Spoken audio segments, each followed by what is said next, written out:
Thank you for joining us on Worldwide Slotcar Chat on Zoom, number 145. I'm your host, Greg Gaub. The gang's all here with Luff and Mike and John and Phil and Gio and Phil and Chris and Courtney and Wayne and J-Rod and Mark and Neil and John and David and Dennis and Bill and Garth and other people. Let's talk slot cars.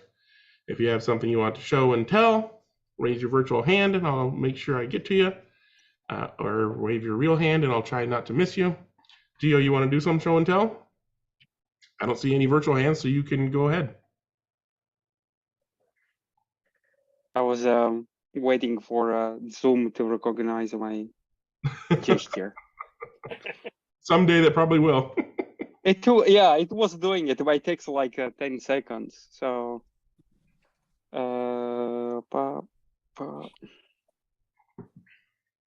have you guys done? I don't recall. I've seen anything around the Thunderslot new Mustang. We talked about. You talk about. Have you kind of shown like what the car looks like? I mean. No, we talked about it when they first showed it at the festival last year.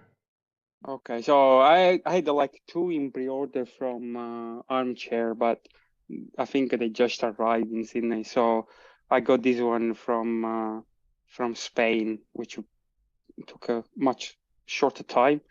So yeah, I mean, okay. So I think there's been very controversial car, either because of the model they decide to put or the shape, which basically, as I said, I don't care much. I mean, muscle car and not my thing. So I just was curious about to get it to see how they go, and also like the chassis seems pretty kind of new. I mean for a plastic kind of a car, right? I mean, 1/32 plastic chassis car. So anyway, so I mean the finish it's okay. I mean it's nothing groundbreaking. So this is the chassis. I mean it's basically like 2 big parts. I mean it's basically coming from the idea from metal chassis. So the motor basically sitting in the same plane or piece as the guide, and there are 3 connectors, let's say, or holders to connect it to the main part of the chassis that connects to the body. So the plastic is super flexible, as you would expect from kind of Thunderslot / NSR type of chassis. So they've changed the way. I mean, so again, so the thing is that the attachment to the body or the screw to the body are on these kind of on the side. These are 4 bits over here, which I don't like at all. I mean, I don't like completely, but still, I mean, you will see that it's not issue free, or at least when you put it on a plate. So the chassis is a bit crooked, and I'm not gonna touch. I'm not gonna do any cooking on these ones because I know that they will wrap around for the type of cooking chassis that I do. Because the plastic is too soft, so I'm gonna leave as a teaser, play with the front grab screw for adjusting the front axle. The other thing to note, I don't know if it's cool, but you can see that. So this is the chassis over here, and there is this gap that it's not even. And to be honest, I don't know if it's so this is where the screws for touching the body or the chassis to the body basically sits, and they are compressing the chassis. I'm not 100% sure what's going on, but as you can see, the chassis is not completely flat next to the body, so there is this gap here. So I mean, the more you look at the car, the more you think, this car is gonna be crap on the track.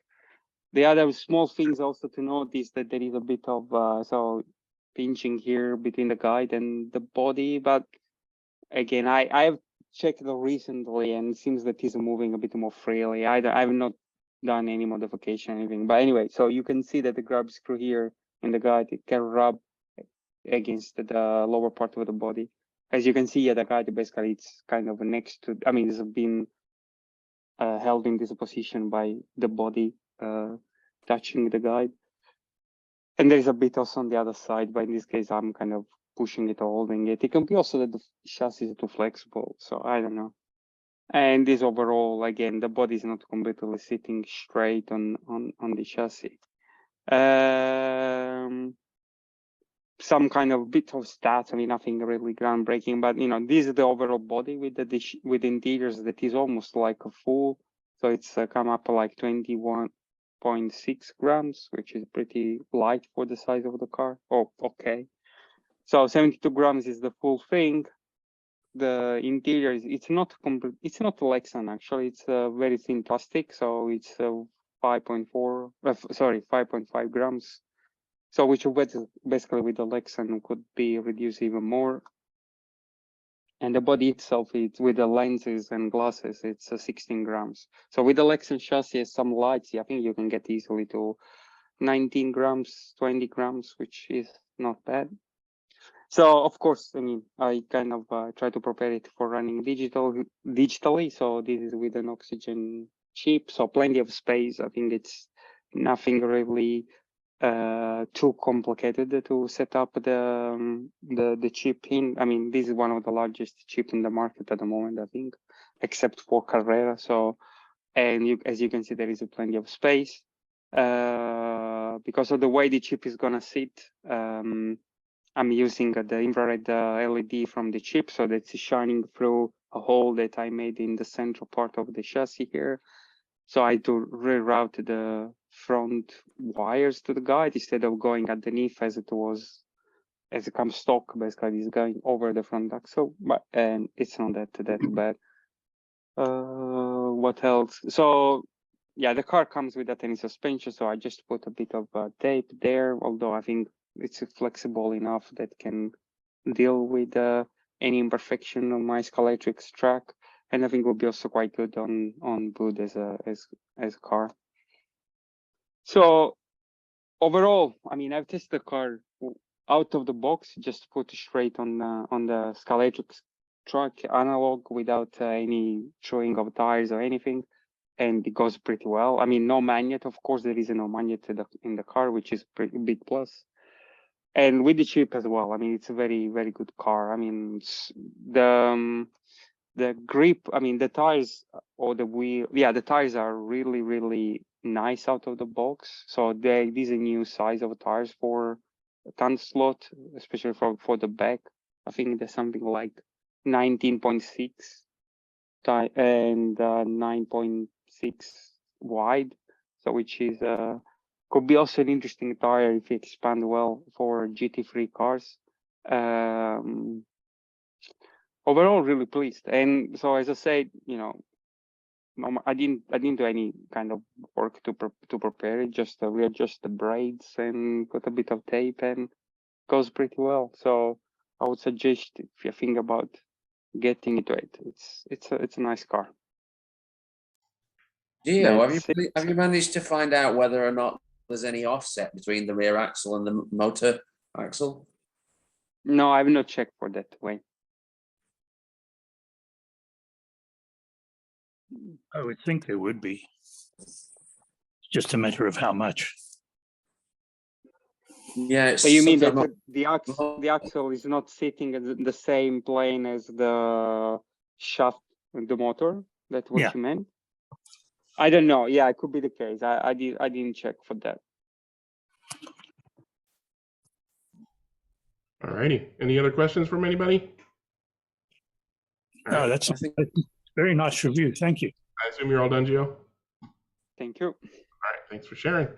And Mike got his hand up earlier. Go ahead, Mike. Okay. I got a couple things. Got a designated ghost car. $29 from Great Traditions. Nice. What's a ghost car? A pace car, a ghost car that I use for when I run the stockers. I usually run, since there's only 3 of us, I usually run an interference car at a slower rate. And I don't particularly like these for racing. They're heavier and they're also, the center of gravity's higher. So I figured, why not use it as a designated ghost car, and it just blocks the rest of us so that we have to pass them when we're doing digital. And that works pretty well. Okay, so that car is kind of driving itself, and then the Yes, racers yeah. race while the racers are racing, and it adds more traffic.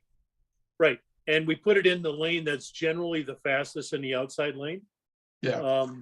And then, of course, it, you know, if somebody's real close and they don't change lanes in time, then it blocks them from doing that, and the guy in back can pass easily. Okay. So that's the gist of it.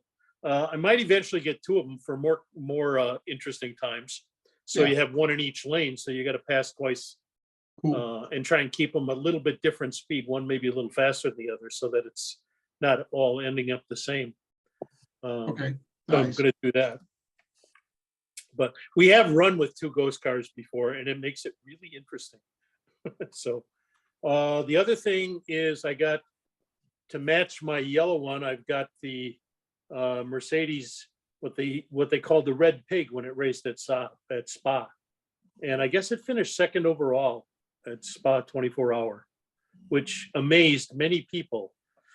It was the first AMG car, and that's where its claim to fame comes. You can see all the lights on it for 24-hour racing. It's a cool car, and there's supposedly a silver one too, and I'm hoping Carrera comes out with the livery, and that'll give me my 3. So I don't like to have repeats, and I don't really want to have to paint one. So I prefer to have one that's already done. So I thought that was cool.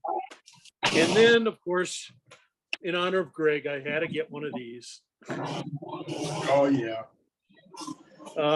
I already had some interesting stuff with it. It didn't go quite as well as I like, but sidewinder cars generally struggle on my track, and it isn't that it's not fast enough. The handling is like a Porsche 911 of years past, before they were fixed, so that they don't slide out so much. It's very much on the all or nothing side. It'll go and go, and even this is a non-mag car, but it'll act like a mag car. It'll let go very suddenly, and it's difficult to modulate. The motor is a little bit stronger, but anyway, I haven't put suspension in it yet, which I want to, and that may soften it somewhat. We'll see. That remains to be seen. But I did all the usual stuff, and one thing I found interesting is that when I set the thing down as low as I could get it, the front tires rubbed on the body. And I actually had to take them down quite a bit to prevent that. You can see they're quite sunk in. So I believe they rub on the inner side of the fender. I did my usual G25, 1172 G25 slotted tires, which are what works best on my track for the most part. And it goes okay. Out of the box, it was 8 seconds, but I haven't been able to improve it at all. I did a couple laps after putzing with it a bit. Surprisingly, it was a 5-screw. You can see there's 5 positions on the bottom, and I pulled the 2 side screws, and it was about 4/10 faster with that done, which I thought was pretty interesting. So I'm going to try the suspension at the rear. I've got the suspension here that I'm going to try it that way and see if I can improve it. I'd like it to be able to compete with my the other Le Mans cars that I've got, and see how it goes. Oh God, brain fart. Anyway, to do that, it's going to have to come down to about 7.6 on my track in order to get it. So I thought it was interesting that I had to do a little bit of mods with it. The braid that came with it was also really, really, really stiff. Kept the front end up in there. And so in order to get the guide deep enough in the slot, I had to drop the front end quite a bit, and even space the guide down a little bit. So that's all I've done so far. I've only had it for a day. So but it's a beautiful car. I could do without the flame things on them on the back from my, aesthetic point of view, but I know it was on the real car. So anyway, okay, Mike, that's it for me. When you changed the tires on the back of that, Mike, did you fit bigger diameter than was already on there, or? You know, I didn't measure the diameter, to be honest with you. I didn't true them extensively. I'll have to look for them.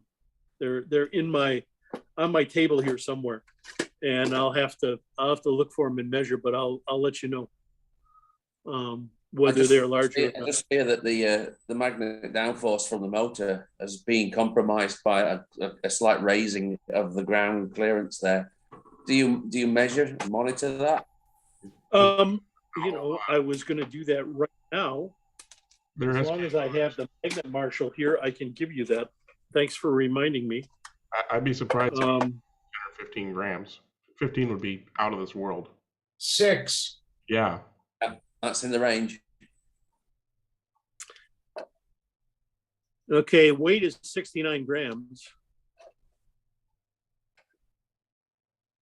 Quite light. 13 grams of downforce. Smaller tires probably then. Yep. Yeah, so they think they're a little smaller tires. Yeah, Well, the 1272 is not a small tire, is it? It's not of the smaller range. It's not one of the smaller ones from the range that there are. No, the 1172 is about the largest of the range. I think it's 20 millimeter if I remember correctly.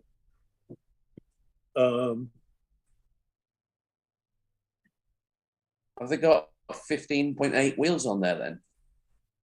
Being an old classic, I would imagine it probably has got small wheels. Yeah, it does. 15.8 wheels, and it is just about 20 millimeters. Yeah. Just a little under. So I just with a half a mil offset motor pod, with that half a mil offset motor pod, you've still got a reasonably high ground clearance there, I feel. Yeah. It's, well, let me measure.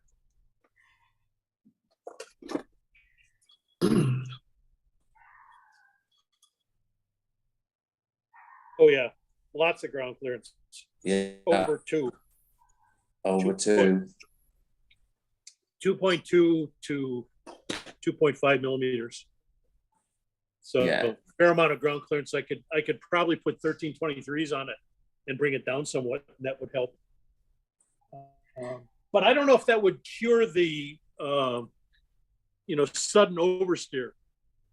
Well, characteristics of the shorter motors in a sidewinder configuration are that you've not got the extra width of the magnetic downforce that you get from the long cans. But you know all about that, and I would say that the car will definitely reward the driver who doesn't hang the tail out everywhere. Well, the problem is that it's very difficult because of the motor. The motor's pretty potent, at least this one is. So it's really hard to modulate. It isn't so much that it's, you're pushing it there. It's hard to modulate so that it'll really, it's got too much power for the traction it has.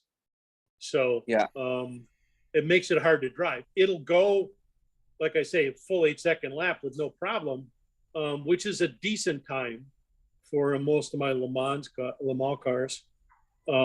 But it's still just edgy to drive. And of course, that's the thing is I can take my Thunderslots, which is the car I was thinking of before, and run them at 7.7s within a few hundredths of a second, just consistently.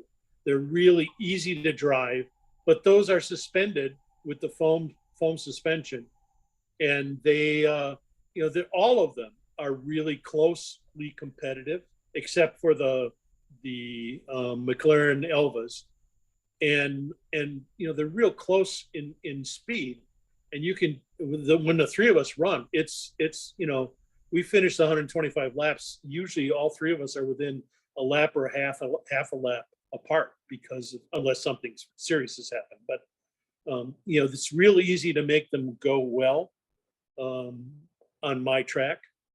Just change the tires to the G25s and true them up a little bit, and you don't have to do a lot of tuning, and they're real easy to set up.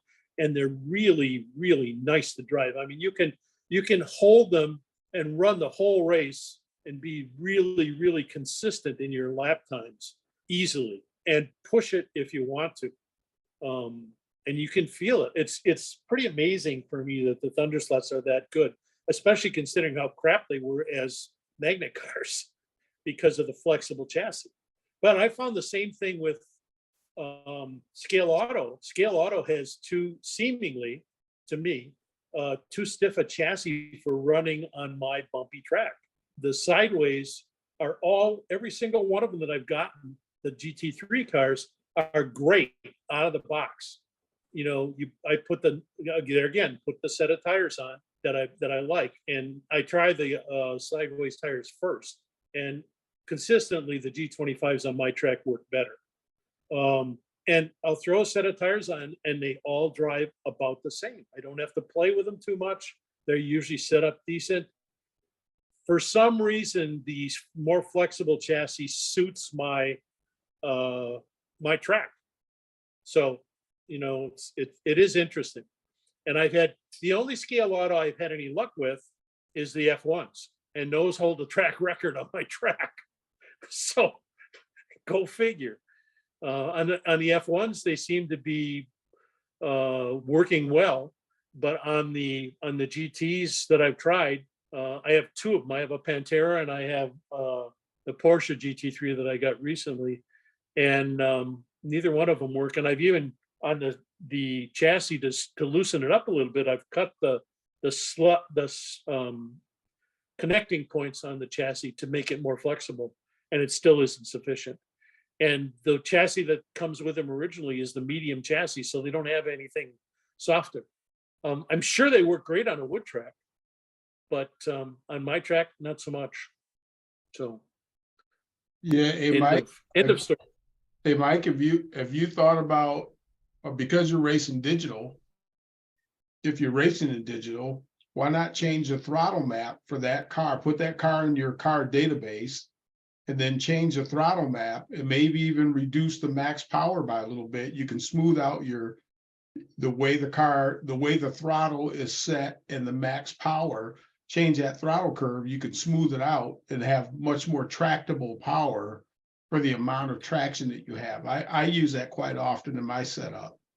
Yeah, I'm not quite as good with the computer stuff on that to map the throttle all that well. Yeah. I get what you're saying. I generally use the throttle map that's linear but lower on RCS 64. So we generally start out with a Pro Magless 40, and I'll go up or down from there. Interestingly enough, in the racing on Monday, I found that reducing the voltage doesn't necessarily lower or raise the lap times. Right. With some of the cars. Yeah. It actually made it easier to drive, and Shiggy won the race going away as a result of it. Yeah. Sometimes you do that with a car, especially a car that's really rough, but you can map it to the car, or you can map it to the controller, right? So what I like to map, once I get a car all set up and I know I'm not going to mess with it too much, then I'll start mapping it to the car, or I'll pick my 6-year-old grandson's favorite cars, and then I'll map those cars and power limit them, right? So that's the other thing. Well, the controllers that I have are adjustable for sensitivity. Yeah. So I tried playing with that a little bit, but it didn't seem to make enough of a difference. It still was power on pretty hard right off the bat. So yeah, you're right. It might be better to play with the sensitivity and the throttle mapping. And it's one of the things I need to learn. Another thing. Which finger do you use when you drive? What I'm Mike, sorry. I was just going to ask, which finger do you use when you drive? This one, the index finger. Okay.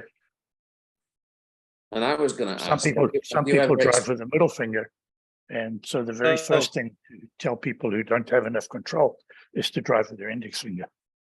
Yeah. No, I generally drive with my index finger, and it's pretty decent. I mean, periodically I'll have things, that I don't do real well. And I'm not super consistent as a driver anyway, but a hard power on car is very difficult for me to drive. This one on my track, at least, on a bigger track, it's not as much of an issue, but my track is pretty tight and a lot of different kinds of corners. And it gives the other guys, even who are experienced slot car racers, fits sometimes, because there's a couple of them, especially the kink on mine, if you've seen it, that you have two almost 90-degree corners right next to each other, and that's very hard to get that sequence right and especially with a power hard car where you're accelerating really hard, and if it's real touchy, it's difficult to modulate that. So anyway, Mike, have you ever had an SCP in your possession for a few weeks to play with? Oh, I've got 3 SCP3s. I just don't want to use them. I've blown out 2 of the pots or the positions on my one power base, and I don't want to take a chance on doing that again with the SCPs because they're powered on. So I've sort of abandoned the SCPs until Slot.it gets their act together with the lane changers, and I can start doing oxygen, and then it'll be a whole new learning set, and we'll go from there. You see, the SCP has the green knob on there, which is a throttle damper, as well as a curve knob.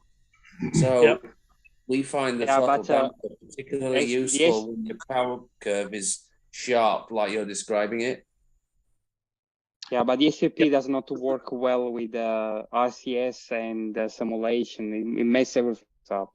So the only option up from the standard Scalextric controller is the true speed controller. That's what I have. I have the true speed controllers. I mean, it's definitely worth playing around with more of the throttle curve options. When we were racing, we were primarily using S curve or L speed for the twitchy cars. We pretty much never use straight linear.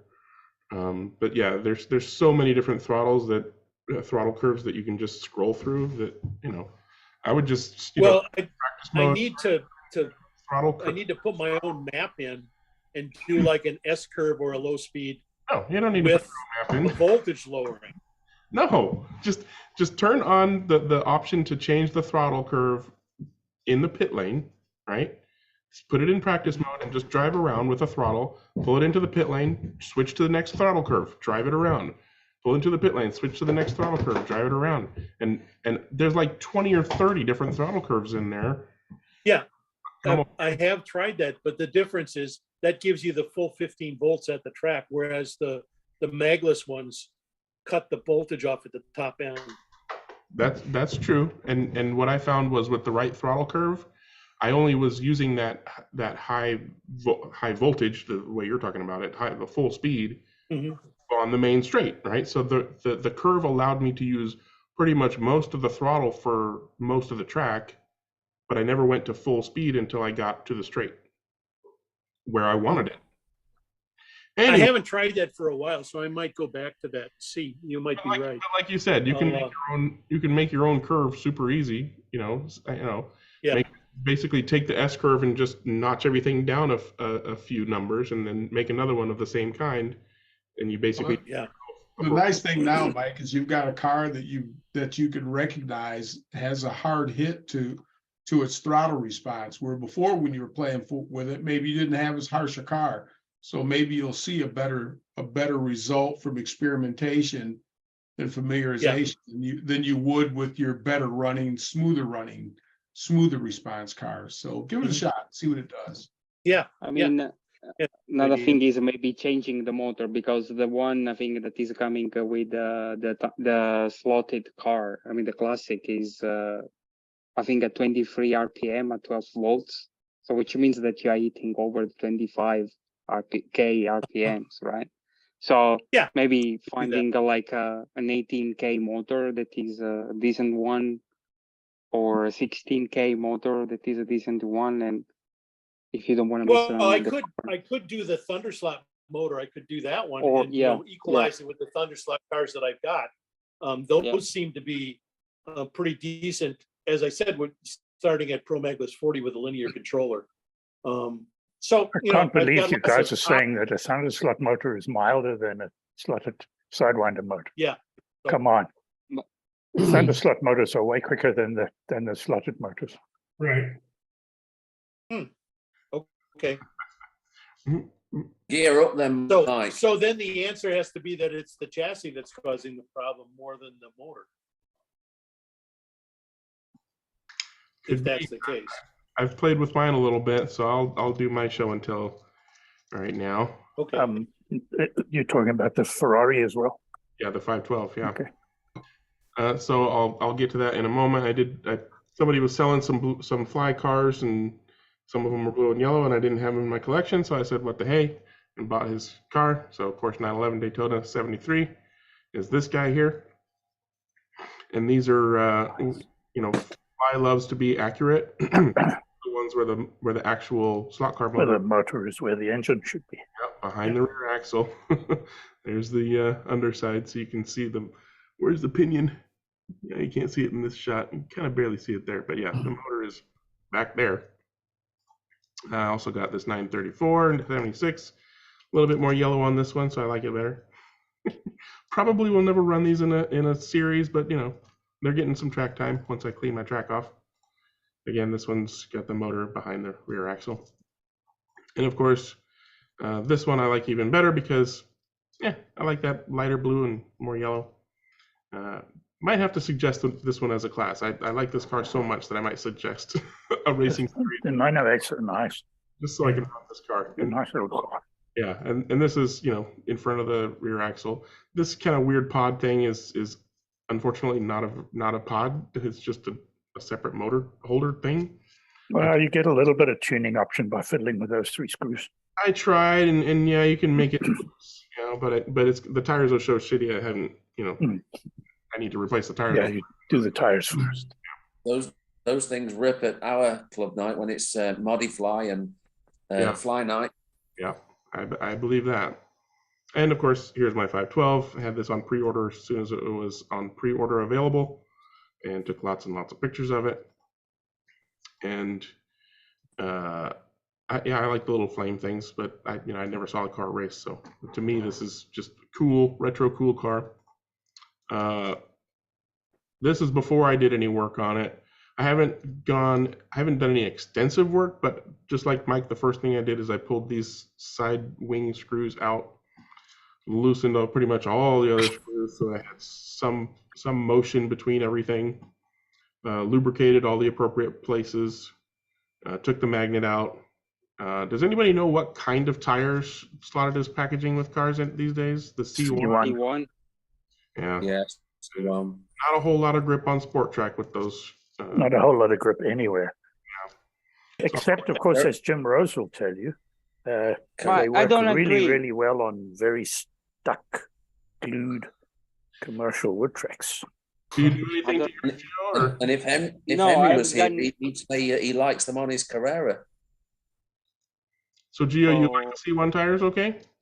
Well, I mean, I got the new Mercedes, it's the C1 DTM from that comes with those C1 tires, and man, I mean, removing magnet, everything, the car goes really well. Again, not glue, not true, just put the car on, and I was surprised. So, but the difference.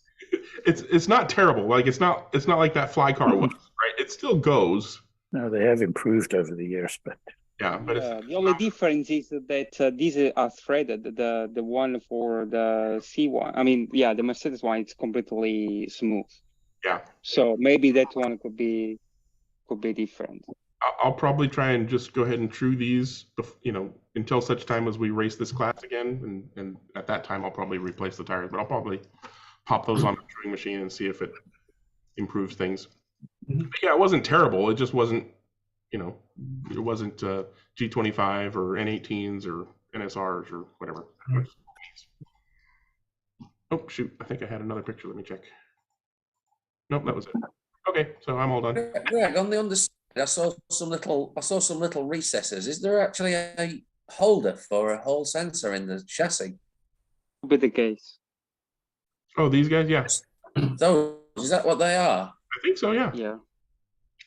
Yeah, they started putting them in the DTM, in some of the later DTM. Yeah. Oh, I haven't seen those before. The holder for what? The magnetic Hall sensor for oxygen on that little slips under there. Oh, great. Yeah. Nice. I see Yeah, you had to drill a separate hole. You didn't use the other holes for the electric chip up front. Yeah. No. We're talking about different things. So the hole is for the infrared sensor. Yeah. So here's the Scalextric hole, and here's the Carrera hole.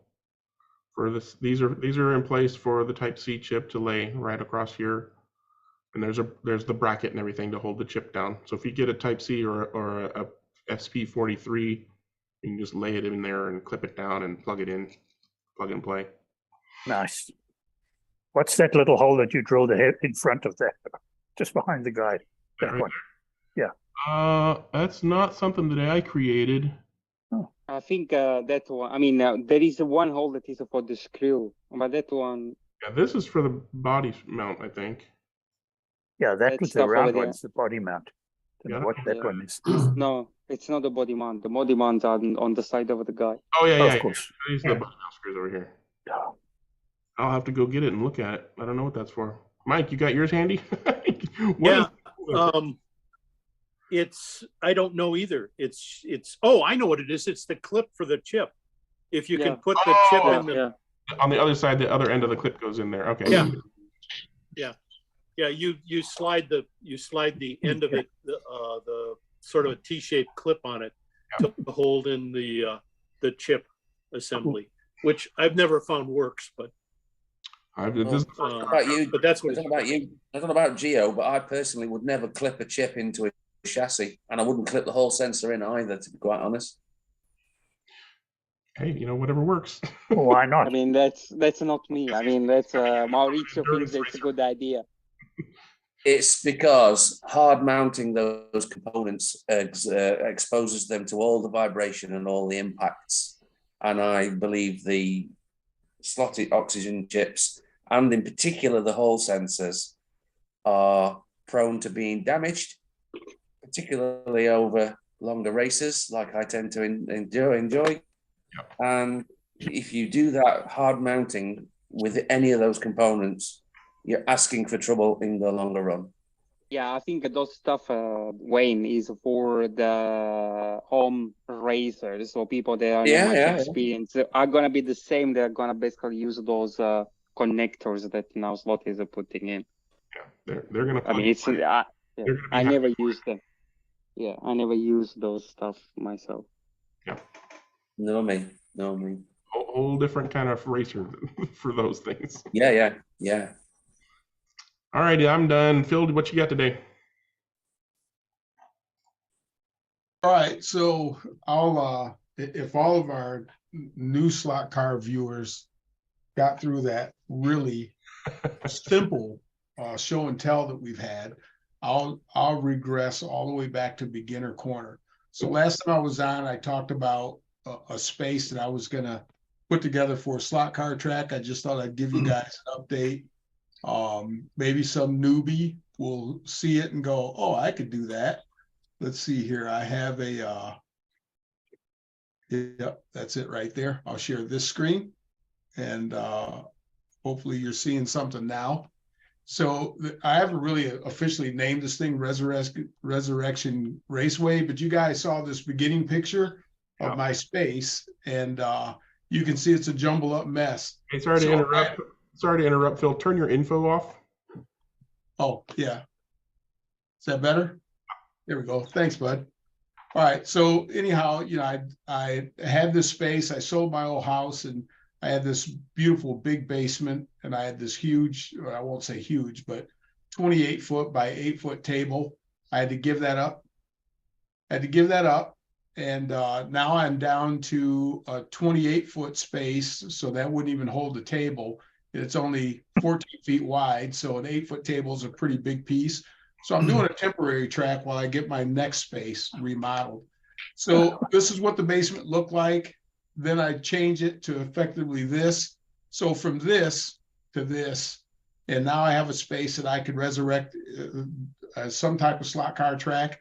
So I went and got a couple of my sheets of 4x8 plywood that I had before.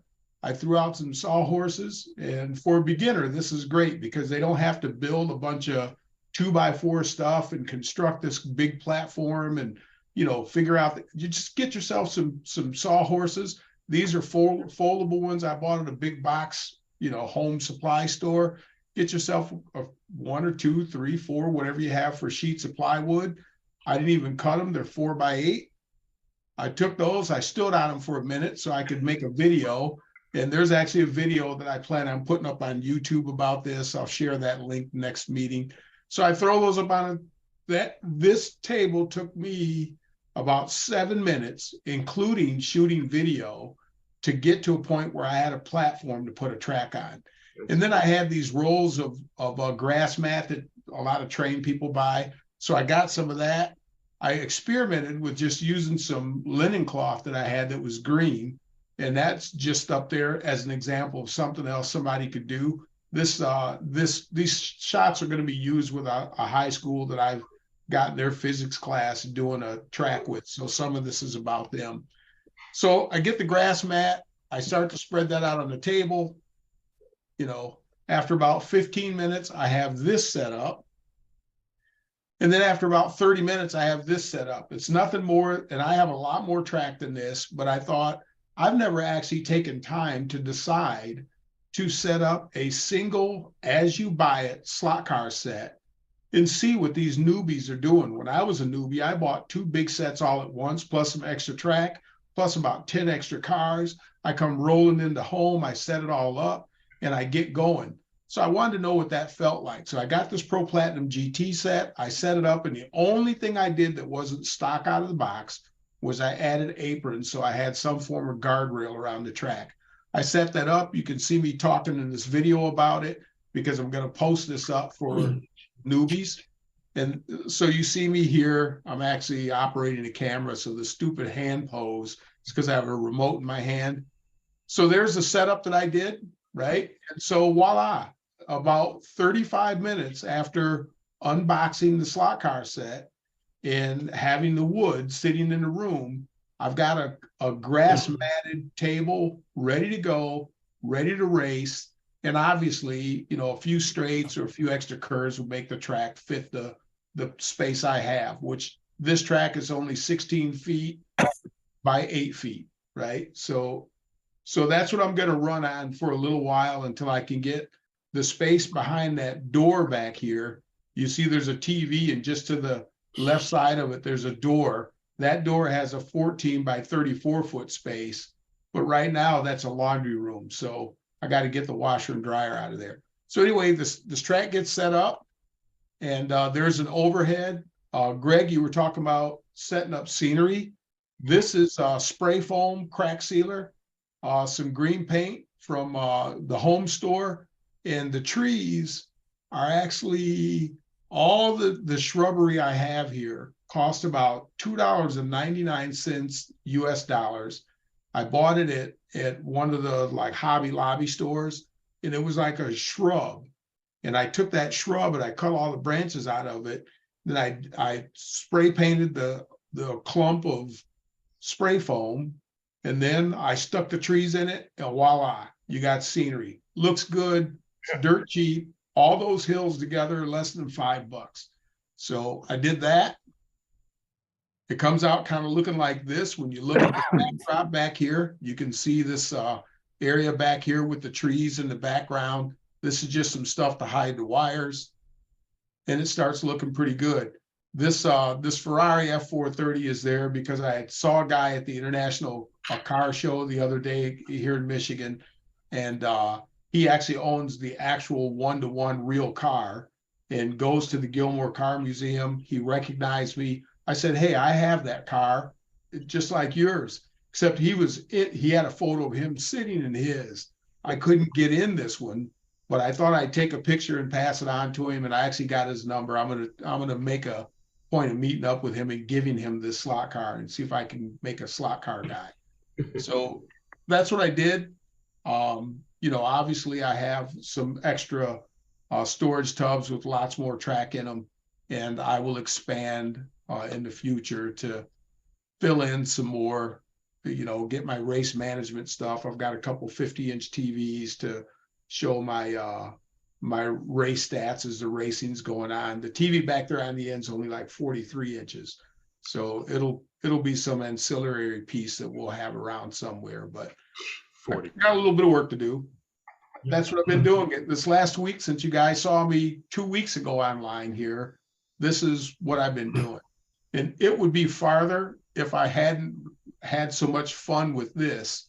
And my grandson came over this past weekend and he had a ball. And I went, well, I guess we won't build the track. We'll just do this. So there's my show and tell, guys. Perfect. That's great. I look forward to seeing your video. Yeah. I mean, 8x16 ain't a bad space to end up with, let alone use temporarily. So yeah. It's going to be pretty decent. I mean, you know, I only kind of say tongue in cheek 8x16 because I'll tell you, when I had that 28-foot long table, you know, even with a wireless controller, I will say walking around to go get your car, you know, there's never a short time to go do that. It's, you know, I'm in pretty good shape and I can run, you know, 8-minute miles and all that, but still you're just looking at it like this isn't the part of the hobby I enjoy, going to get my car at the other end of the table. I like it a lot better when I can get to it pretty easy. Most of the time with one grabber in my hand, I can, you know, reach out and grab something on this 16-foot table. 28 feet, you're going for a walk no matter what you do. So worked out pretty good. All right. Thank you very much for sharing, sir. Yep. All right, Mr. Weber, did someone have questions? Sorry. Didn't mean to interrupt anybody. Okay. Mr. Weber, you are next, sir.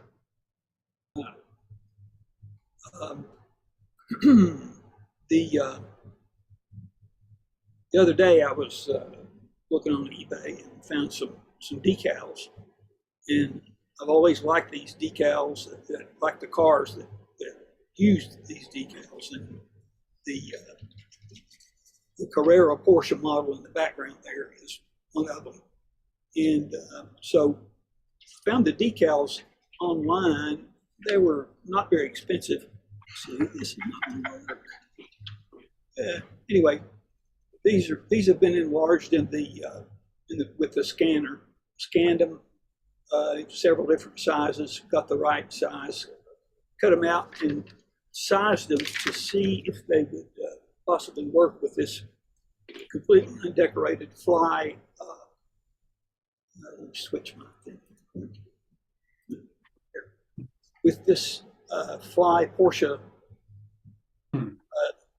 911 GT1 98. And so I've been working on this a couple of days, and those are the 1/32 scale decals for that.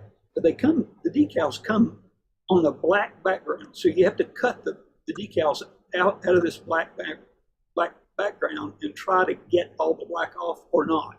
So I decided to leave a little bit as since it was going to be on this color. And anyway, that's kind of what it looks like right now. Looks good. I like it. That's cool. Yeah. Good job, I've got John. that same car, and it's absolutely plain, like you know, they were supplied. It's a Fly Evo 3 racing. It's very lightweight. Has a lightweight interior, and has the chassis has a good fly cars. Sprung, one of the few good fly cars. Pod. Yeah. So anyway, I've been really having fun with it, and I'm still adding decorations, and the decals turned out to be fairly brittle. They're thick and they're fairly brittle. Come from a guy in Florida. Pretty good price, but anyway, it's kind of the way that thing's looking. It's pretty garish, but hey, easy to tell what you mean. Looks slick, man. That's nice. Thank you. That's it. That's all I have. Cool. Good stuff, John. When you're done, take some good pictures, and we'll have you do a screen share or Okay, cool. I'll share them for you. Or Be less jittery that way. more clear. Some nice pictures. It's always good to have a nice car. Pictures of a nice car. Yes. All right. I got one, Greg. What was that, Chris? I got a show and a tell, but I'm going to show and then I'm going to tell you about my tell later. Okay, take it away. This is actually for blue and yellow fans, which is not me. There are not. There's only one of those in the whole world. Well, I did have. I had a request to build a Senna Lotus 99T out of an NSR kit. So that's what I got. That's a proper color, isn't it? That's good. Yep, that's the Tamiya camel yellow. Yeah, which is unlike the one that NSR did. This was a white kit. Decals from IndyCals and a bunch of other places. I had an old couple of decal sheets, so the driver's uniform has seatbelt decals and all kinds of stuff, and that's an Interlagos Miniatures helmet, which really makes the cars. And the good news is, as far as it's going, it set the lap record on our 135-foot polycar track at the shop, and it has just set a lap record on a wood track in Italy. So I'm pretty happy about that. As far as tell, I've been building a couple of cars. I built some cars, a couple of cars, and sent them over to Pendle. And Nick Hurst, if anybody knows him from Pendle, and James Cleve, both tested the cars last night, and right out of the box, without a gear change or weight or anything like that, the cars were within 1/10 of a second of their lap record. So they're pretty confident that with a gear change and a bit of fiddling around, they'll be lap record cars. I will show you pictures of the cars next week. Interestingly enough, I did 2 cars. I did a McLaren and a Ferrari 333, and both are powered by FF050 motors. And are they the NSR 98? Sorry? And what chassis are they? What cars are they? I did a Mr. Slotcar McLaren and a Mr. Slotcar Ferrari 333P. Oh, yeah, sorry. So, yeah, James Cleve said he had never driven a plastic car as good as this one. So I was pretty happy in the build on that. But I'll have a little more report next week for you. A trivia question. Does anybody know what DeLonghi, the sponsor on the side, makes? Yes, appliances. Yeah, washing machines. So washing machines and dishwashers and coffee makers. Coffee makers. Yeah, I had one. Yeah. Their espresso machine. First appliance I bought when I moved back from Germany cost me $800. Well, that's why they don't do so well these days. Nobody wants $100,000 coffee makers. Not in the States, anyways. So were those orders custom orders specifically for Nick and John? No, they weren't. There's a couple of the racers at Pendle that wanted them. Actually, the racer who wanted is a guy named Glenn. He races in a couple of clubs as well as the Pendle Club. And Nick, I've sent Nick a few cars in the past, so I got asked to build these cars, and they were both based on Mr. Slotcar chassis with a lot of little mods. They're both for their, one's for their GT class, and the Ferrari is for their open LMP class, which apparently this qualifies for. So 2 different classes, and I did them. I sent them one last week with the new Mr. Slotcar Sidewinder S-Can pod. And I was going on about the FF050 motors, and I sent those over, and they were blown away by how they work. So Good. Which FF050 are you using? Yeah. I'm using the Professor motor, poly video motor. Mm-hmm. And that's what, like 35K or something. Yeah, you got to gear the crap out of it too. It's geared 730. That's why they handle. Yeah. And what size tire, Chris, if I can ask? The smallest one possible. We didn't. I used. He sent the tires over. They were BRM tires. Did you measure them? He sent me the hubs and the tires. I mounted them and trued them just so they were true. I didn't take them down to any specific size. They're just a snick under 20. Okay. If I recall. And they're not that small. No. I didn't put any weight at all on the car. I know the pedal track. I've seen it. I've been there. I had to sort of guesstimate it, the gear ratio. He wants to change the gear ratio. Unfortunately, he's going to have to change both the pinion and the spur because you can't get an 8-tooth in a 4.5 mil. So he's going to have to go to a 5.5 mil pinion and then go down to the 15.5 mil spur. So I didn't want to go much different than that gear ratio because I didn't want to, have a car that had no brakes on it at all. But at 729, it was a tenth of a second off of the LMP open track record. I didn't set it up for their. I set it up on my bench completely flat. They're on raised tape. I didn't add weight. I didn't do this. I didn't do that. So he was pretty confident with the gear change and a little bit of stuff, particularly there for their track. He was pretty confident they'd go under the lap record with the thing. So cool beans. Not surprising. Yeah, that's what I was gonna say. I mean, there's no surprise there, right? If you said it was a full second off the record, then we'd be like, you're slipping. Yeah, exactly. Yeah. Anyway, well, I must admit I was chuffed because there's some pretty good racers at Pendle. James Cleave's a pretty good racer. Anyone know him? He just won the. He's a world champion. Yep. Yeah. Some guy. Yeah. This is a little bit different from him. James really doesn't spend a whole bunch of time playing plastic cars. He's much more involved in Eurosport cars and flexi production type cars and stuff like that. But I was a lot happier having them say we think we'll break the track record with a few minor adjustments than, we never want to talk to you again and keep your shit on your side of the pond. So that's true. Anyway, it's always good to hear positives than negatives. Well, yeah, I must admit. So I'll have a couple of pictures of the cars and a little more feedback.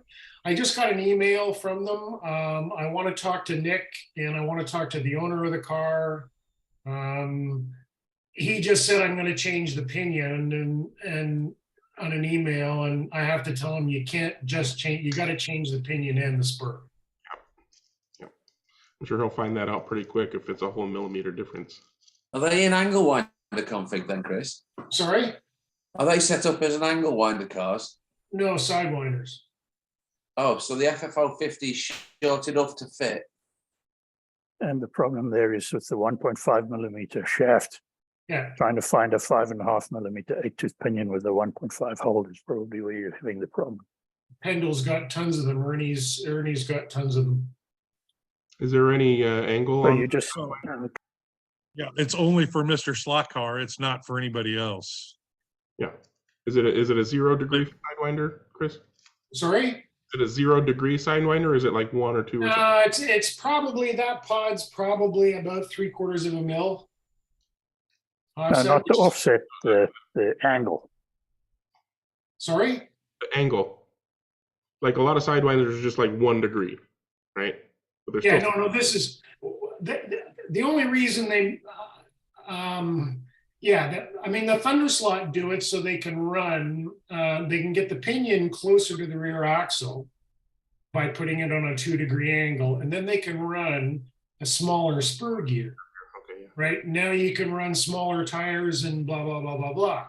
The 050 can dimensions let you run it in a sidewinder, and I'm running the motor pod for Mr. Slotcar is set up. I'm running a 16.5 mil spur and a 4.5 mil pinion. Yeah. So I'm running 729. Because the can is so slim, you can get it a lot closer. Oh yeah, you can. I mean, there's just all kinds of real estate when you get a skinny can like that. You can slide it back towards the rear axle. Yeah. And Wayne, in terms of angle winder or sidewinder, an FF050 is no longer or shorter than an S can.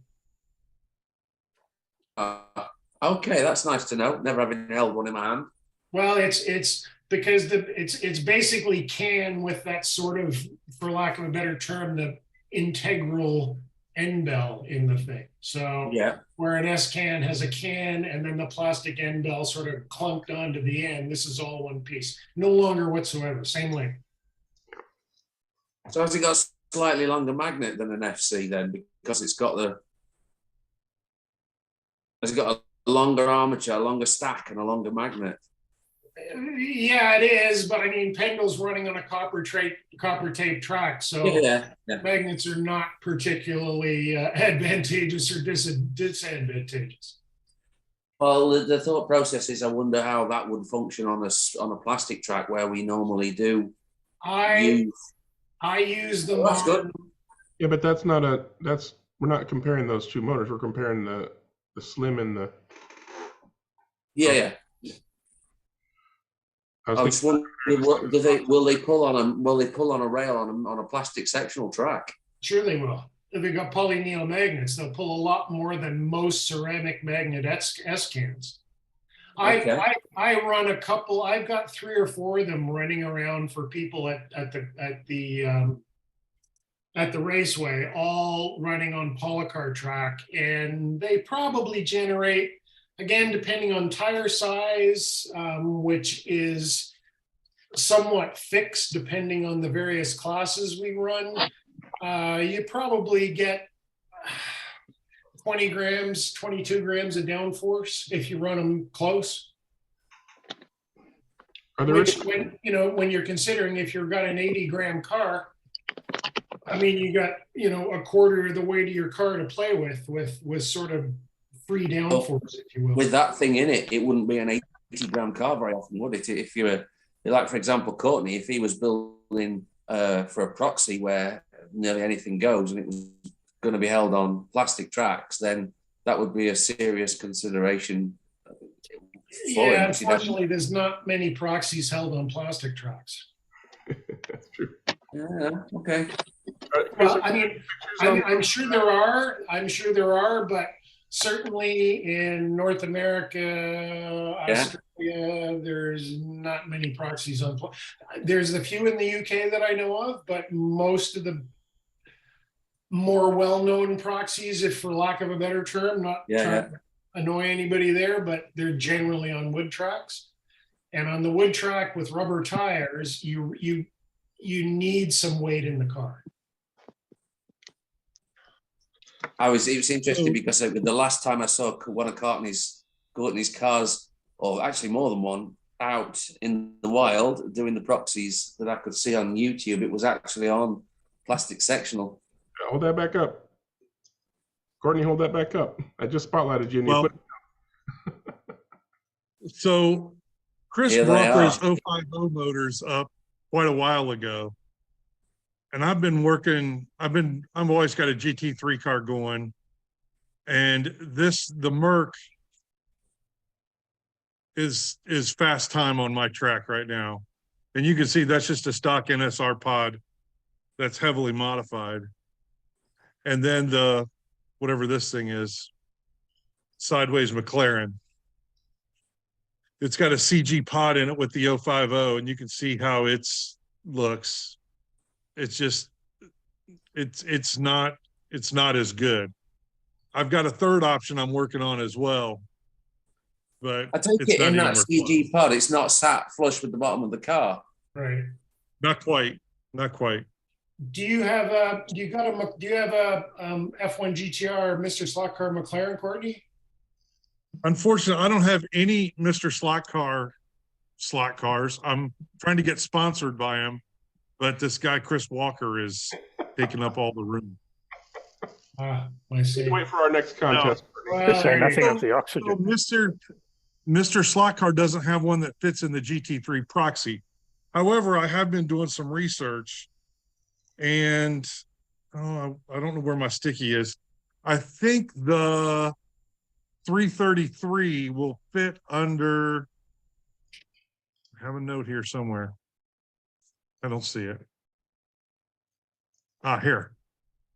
The Mr. Slotcar. I think the Mr. Slotcar McLaren will fit under one of the GT3 bodies. So that's what I need to find. Yeah. Because it's got a 90 meter wheelbase. Yeah, that McLaren really has a nice guy. Like it's Ernie designed it, so it's obviously as well thought out as any car out there right now. But well, and I remember you saying that a while ago. You didn't think the Porsche GT1 was as good. No, but you said the McLaren was the dude. No, if you can find it, if you have a clot, like yes, that's the best car he makes. Now you got to fit it into a class. The car that was very close to the lap record last night at Pendle was the Ferrari 333. Again, you got to find a class for it. And in that car, you're really restricted because of the rear deck on the Ferrari is so low, you either are restricted to a flat 6 or an FF050 motor. Yeah. Well, listen, next year GT3, I'm running an 050 motor. I just don't know which car. Yeah. And actually, go ahead. Go ahead. Sorry. Nope. No, I just was looking. My note says my sideways Ford GT is 85 millimeter wheelbase, and so is the 333. Yeah. Do they make a FF050 pod for that, Chris? For what? For the the MR Slotcar pod. There it is, right there. Right at it. Okay. I have it as my screensaver. I dream about it. I was dream about it at night. I was looking for a picture because I wanted to see the actual motor in relation to the rear axle and chassis and everything. And damn. and there's still a reasonable amount of room between the back of that. It's not like a Slot.it pod where if you use an NSR motor, you got to cut the wrapper off and fiddle around and stuff like that. There's room back there. But that's a 4.5 mil pinion and a 16.5 mil spur gear. Are there any other pictures in this thread? No. That's the McLaren, I take it. There's this. That's angle. Yeah, that's examples. I was looking. Are there any other pictures of the new chassis in this thread, or was that pretty much? Yeah, that's pretty much it. Okay. Yeah. You know, they're nice cars. They're like any plastic car. You can make them all go great, but you got to do some work on it, you know. But what do you gear those at, Courtney? So the Merc with 21 mil is 831, and the McLaren as a smaller tire, it's a 20 mil tire, and it is a 731. Okay, I like that more. I know you do. I know.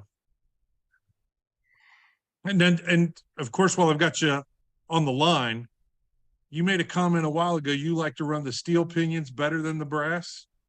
I do. But in the 4.5 mil pinions, Ernie's only making them brass right now. Okay. This is what you sent to Nick and John. This is Christ. How old's that? That's old. This is the first picture in that thread. Didn't see No, it. but the thread's a couple of years old. Oh, okay. Essentially, yes, the chassis has morphed a little bit over time. But essentially I used Ernie's gears, which for anyone online are made in the States. They're made by a guy named Phil Hackett, who owns a company called Sonic that has been making high-end slot car gears for all the 24 scale guys for years, and the gears are wonderful. And yes, Courtney, whenever I have a chance to use a steel pinion, I will always use a steel pinion. I've just purchased my first MR slot car angle winder spur gear.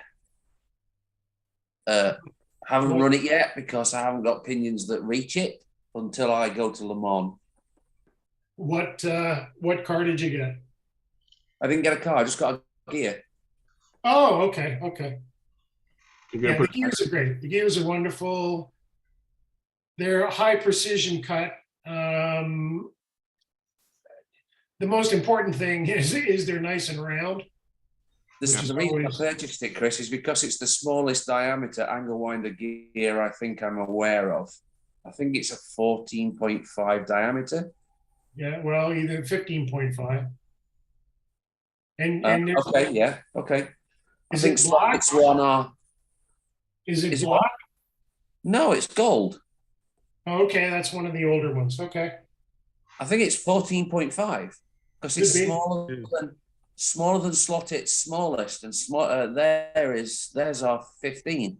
So I think it's 14.5. Yeah. Yeah, those you're lucky. Those are no longer made. Okay. And the reason I've got it is because I don't want to faff around too much with motor mounting pods to be able to gear for Le Mans. But because of the diameter, the only gears that will reach it are the larger diameter gears, the 13s and 14s. Right. And so I'm going to use it in practice at Le Mans, and we'll see how we go with it. So what diameter of pinion will you be? Is that you're going to be using a 7.5 mil pinion? Well, I can't tell you the numbers off the top of my head. I know the 14 is bigger than the 13 is bigger than the 12, but I can't tell you. Well, it's very critical when you're picking gears in the whole 0.5 module gear mess, that you don't pick a tooth count that doesn't work suitably with the diameter of the pinion. And I think that's why the diameter of the pinions aren't all the same. They're all different from 12, 13, 14. I think there might be a 15, but I'm pretty sure that's too tall. I'm Dennis knows this, I'm sure, but for anybody who's trying to figure out in our little gear world for sidewinder gears and pinions for all of the cars currently made that you guys run, they use a gear called a point. It's the pitch is a 0.5 module. It's a metric pitch number. And to find out the perfect, so what they basically do is for people who aren't interested in moving motors and adjusting gear mesh, they make the same size diameter pinion and they just load on more or less teeth to it. Now you can do that you can do an overkill on that where you end up having to change the inherent pitch so much to fit more gears in or take more gears out that they just mesh hideously. And Slot.it made that mistake when they first came out with their 11 tooth 5.5 mil inline gears. Everybody put them in and they sounded like coffee grinders. So if you want to find out for any pinion and or spur, take the diameter of the gear. So we'll use a 5.5 mil pinion 5.5 times 2 is 11, minus 2 equals 9. So the truest pitch you can get on a 5.5 mil pinion in a 0.5 module pitch is a 9-tooth pinion. On And pinions, that would be an inline gear, wouldn't it? there's no such thing. It's a 5.5 mil pinion. You can use them. Yeah. Pinions, gears don't know if they're inline or sidewinder or angle. Yeah. My point was that the general place where you would find a 5.5 is in an inline car. Well, or a sidewinder or an angle winder, or depending on what you want to do. So same thing with spur gears. So if you have an 18 mil spur times 2 is 36, minus 2 is 34. So the best mesh spur you can possibly get in an 18 mil size is a 34 tooth count. And you can normally go on a spur 2 teeth either way of ideal without any big issues. And on a pinion, you can basically generally go 1 tooth either way without any big issues.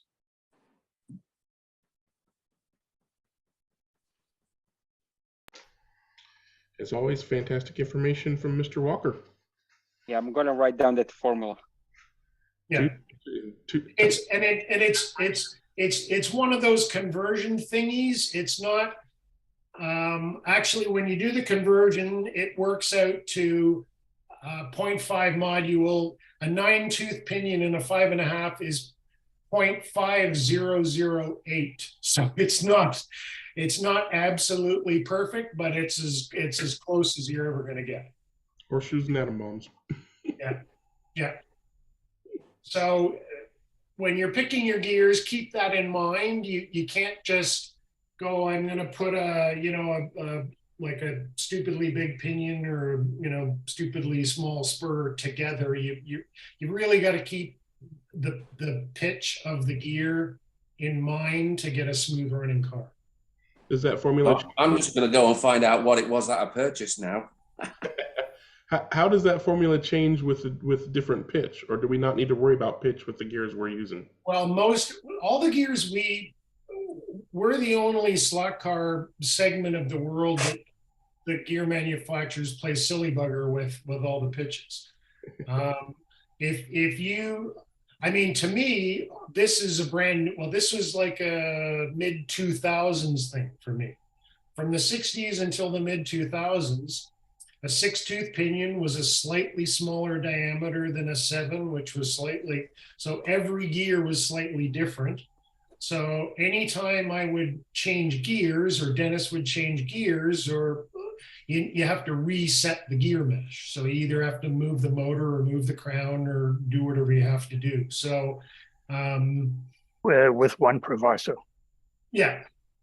If you keep the total number of teeth the same between the pinion and between the driving gear and the driven gear, then on a sidewinder or an angle winder, if you keep the total number of teeth between the 2 gears the same, you don't have to change anything with regard to the center distance of the 2 axles.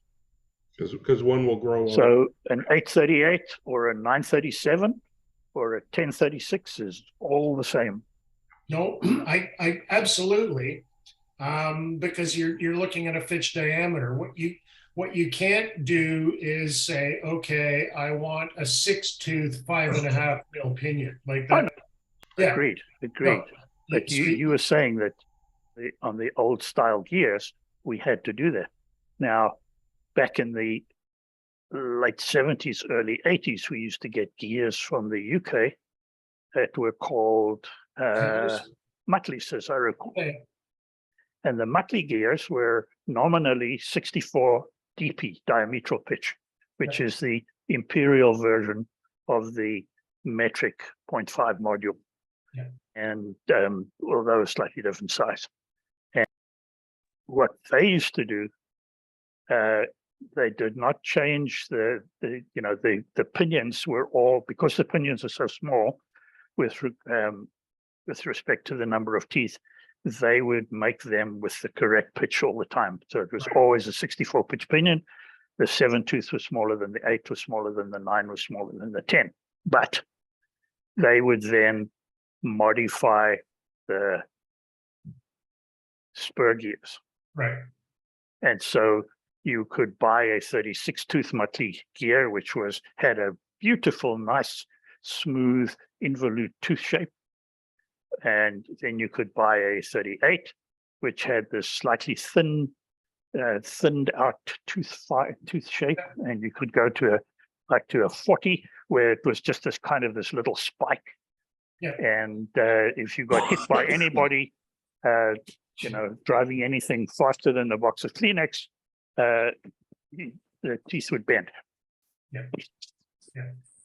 And so I've just looked up the gear that I purchased and I've done the mathematics.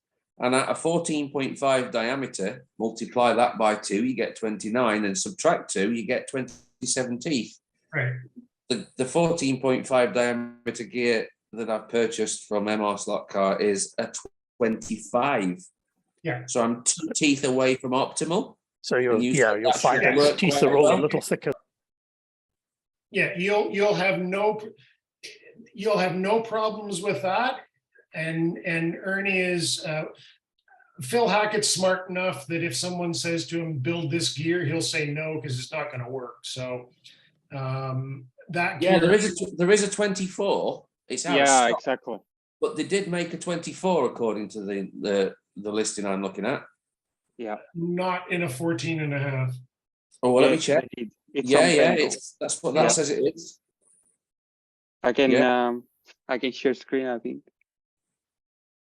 Yeah.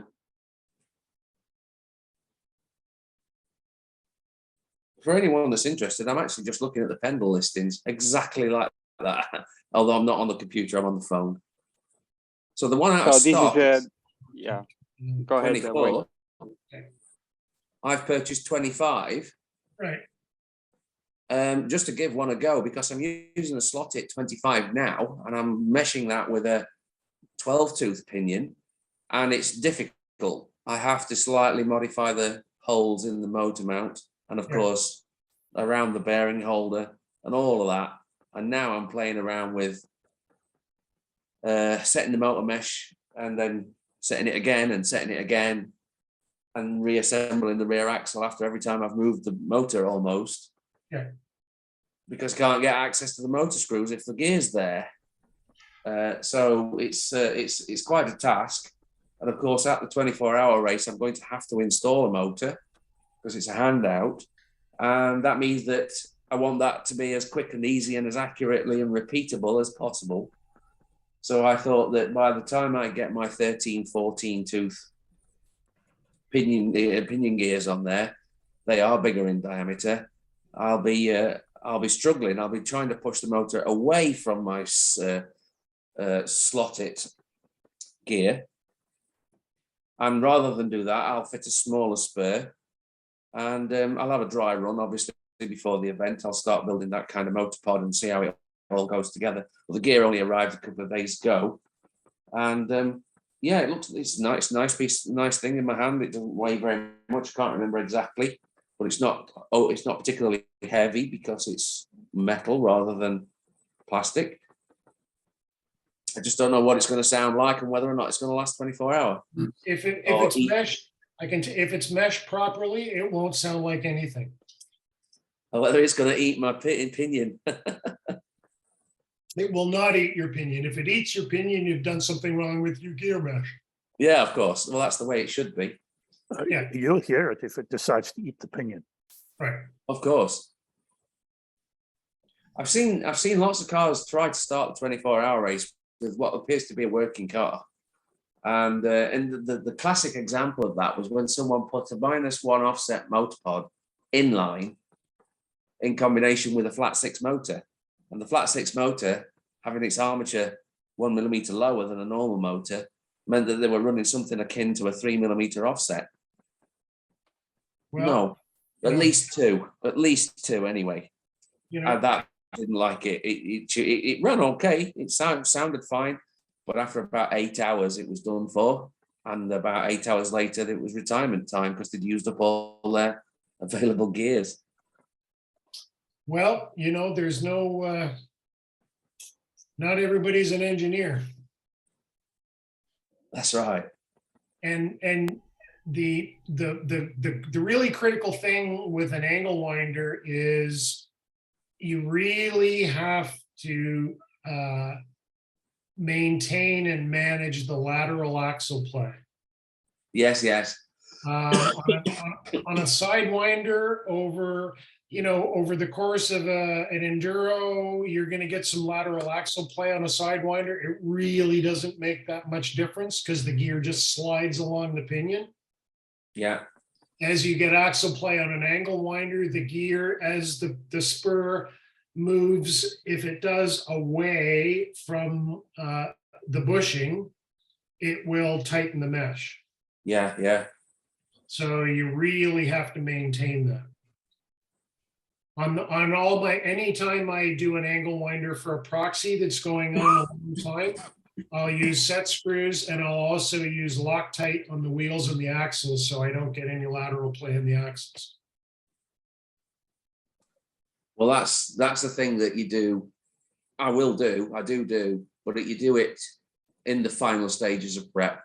Once you've decided what wheels you're using, once you've decided what gears you're using, once you're happy with everything, then the final build, when you put the handout equipment in, which you do, I think you don't do it just before the race, you do it before qualifying. So there is time to build the car properly. And that's the time when you lock it all down. And you do use the Loctites. The wheels, however, they have to come off during the race because the tires don't last 20. So that's the most important thing is the wheels. It's the rules allow you to use any kind of gear, any type of manufacturer of gear. Yes. But if I use a stopper on the opposite side to the angle winder gear, the rear axle's going nowhere, is it?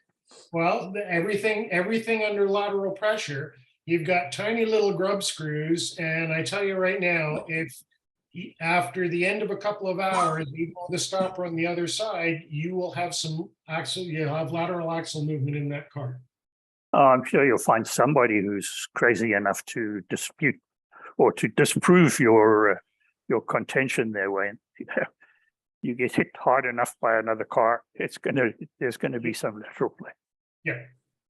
Well, okay. Now, I just thought when we ran that big enduro, the Christmas enduro at Electric Dreams, Herman James and Ian Douglas, who won the thing, they used 64 pitch gears, and they used. Dennis, you muted yourself. Sorry, I'm pressing the space bar. I'm pressing the space bar and I let it go. So they used 64 pitch gears, and they spent a bit of time getting the right combination for the right center distance between the axles and the right mesh, and the car was super smooth and absolutely reliable from beginning to end. Yep. Well, I seem to remember they used Cahosa spur gears. Yeah, I used to use 64 pitch gears on RC cars. It wasn't uncommon. Yeah. It is nowadays. You wouldn't find anything that small nowadays. But back in the day when there was only 32 and 64, then if you wanted to gear differently, then you would, if you wanted the finite gear ratio capabilities, then you would switch to 64. But the whole sport's gone 48 DP now. Yeah, well, that's because they have the torque of those brushless motors to contend with. Right. Yeah. So they need the big tooth. Yeah. I mean, when I run 124 scale cars, most of the time I'm running with 72 pitch gears. Yeah. So they're even smaller. Yeah. Right. So they're like a 12.5% smaller again than the 64 pitches are. And I've run 80 pitch gears before.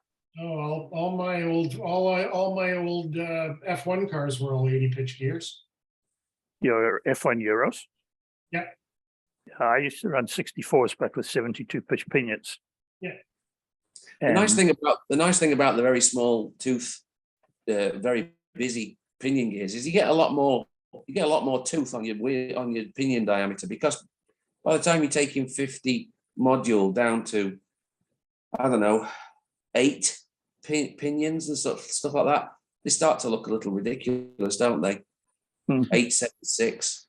Well, also the big issue with high pitch numbers in plastic cars is generally the rear ends, the motor pod, the axle uprights, and all the rest of the stuff are so flimsy that a 60 go out of mesh. Well, it's not they mesh great. It's just that there's any flexing in the uprights or any flexing whatsoever, you'll just eat gears. Yeah. You know, especially when you have a powerful motor in there. Well, that's it.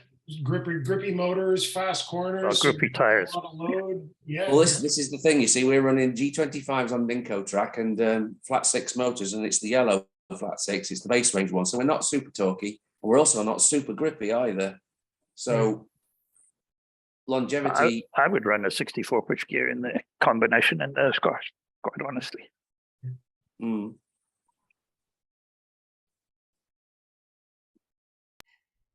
All right, let's get any club corner in here before the end of the show. Does anybody have any past, present, or future racing more than just yourself around the track they want to talk about? Now's the time. I know Mike uploaded some videos. Did you want to talk anything about your latest racing, Mike? Yeah, we raced on Monday, and we had a pretty good time. I had a mixed bag on the one set that we ran with 2 Porsches and a Cobra, and that was kind of fun. The DTMs were quite interesting. Proved once again the Calibra is the fastest. Shiggy had a lot of problem with the Slot.it Nissan GTR, the smaller of the 2 styles, not the latest GT3 car. The early one. The older ones, yeah, the early ones. That one doesn't seem to go as well. I think it's not quite as wide, if I remember correctly. A lot narrower and higher too. Yeah, a little bit. Yeah, so I did that one ran without an interior, so it was, a little less tippy, but it still did not handle quite as well as I would have liked to. So he switched partway into the newer Mercedes, but he still had a little problem. That one was somewhat underdeveloped, although I got it as fast as I did the Calibra. So it was more of a driving thing than anything else. But we had a great time. It was, the three races went really well. And then I raced last night in 124 scale cars at Green Hornet, and did pretty well for me. I said before maybe that the guy who runs the place basically subsidizes people who want to play, and you pay $10 to play, and then usually, if you're in the top 6 or 7, you'll get your money back. And I actually made $5. I finished 5th, so not quite in there. I was a little off the road a little bit too much, but I was still running 3.5 second laps in LMP, and which was quite good. And interestingly enough, they took the Mozzetti Racing chassis that I've got, and Mike soldered the front piece together so that it was not a fully movable 2-piece chassis. Just the back part was movable. And that thing has been solid, that when, I've had crashes, we've got 2 new guys that are there, and they were really, I hit the one kid 7 times in 1 3-minute heat. He came off in front of me, and it's like I would hang back and he'd still get me. So it was pretty tough that way, but it's held up so well. I can't believe it. I haven't had to flatten the chassis or do anything to it, despite having some serious crashes. So I'm really happy with that. Anyway, that was my racing for the week. We're supposed to have a Slotto this week with 124th, so I'll be racing the 3 classes, stock car, retro Can-Am, and LMP once again. So we'll see how it goes. Last time we ran Slotto, I won the Retro Can-Am from the B main. So they were kidding me last night. They said if you win 2 weeks in a row, you get thrown out, or 2 months in a row, you get thrown out. So And what's the track? it's Green Hornet Raceways in Malaga, Washington. No. What track is it? It's I don't know the designation of it. Okay. If you look up Green Hornet Raceway, you can see what it looks like. Okay. They're on Facebook, and they're also, you can get it otherwise. And I've also on my Okay. Yeah. Greg. Yeah, there you go. Yeah. That's it. Wood track. It's 123 foot. Yeah, it's a wood track. Well, yeah, It's a wood track. track. Yeah, 8 lanes. Yeah. Is it braided or taped? It's braided, Oh, it's non-magnetic braid, and No, we were no running. tape on, no tape on commercial tracks, Wayne. Uh-huh. No tape. Is it a commercial track? I mean, is it a, he says he doesn't know the name of it. So I'm guessing it's something someone created themselves at the venue, yeah? I believe so. Yeah. Yeah. It's been around for a while, but we're running with the LMPs. We're running. Well, a couple of them hit 3.2 second laps on that. I was running around 3.5. So yeah, but it's an interesting track. It's the LMPs are getting fast enough for my old eyes that, man, it's tough. Yeah. But I've gotten, I was away from it for a couple years because of COVID and stuff, and I'm starting to get back into it a little bit, and I'm getting better. So my lap count would have been better than yesterday, but we'll see. What's the running direction on there? Sorry? Probably this way. It runs counterclockwise. Yeah. So right to left along the driver's straight. Yes, that's correct. Right to left. This way then. Left to right? And if you hit somebody in the banking, they usually go about 10 feet in the air up against the wall. Yeah. Okay, so away from us in this picture? Yeah, away from you, that's the bank turn up there. You can see where all the bodies and stuff are hanging. The car will fly above that. Mhm. Okay, so like this. Oh, he's in the bottom picture where all the bodies are hanging. Yeah, well, all the bodies are hanging and the stuff. The one of the guys that races there says has a sort of a business. You know, he tries to keep the racing costs down by selling stuff there, and so he sells it as a reasonable price to the racers there. And so that's what all the stuff hanging there is. So he's got all the stuff we need to run a car, and new cars and new bodies, and of course with Lexan bodies that are 0.007 of an inch thick, you're putting new bodies on about every time or every other time. So it's not my favorite. I don't like the lack of real carness. I mean, they're sort of squashed, almost completely unlike a car things. But they go fast, and you know, the LMP cars don't even have front wheels, and they put a little sticker on the side. It's like, yeah, I'm okay with not putting interiors in 132nd cars, but I like the scale detail and the digital racing much better. It's much more realistic in my view. But you know, it is slot car racing as it was and is. I've never run an 8-lane circuit. I should imagine the inside and outside lanes are very, very different to one another. They are. Yeah, they are. The main difference in driving is you have to be patient.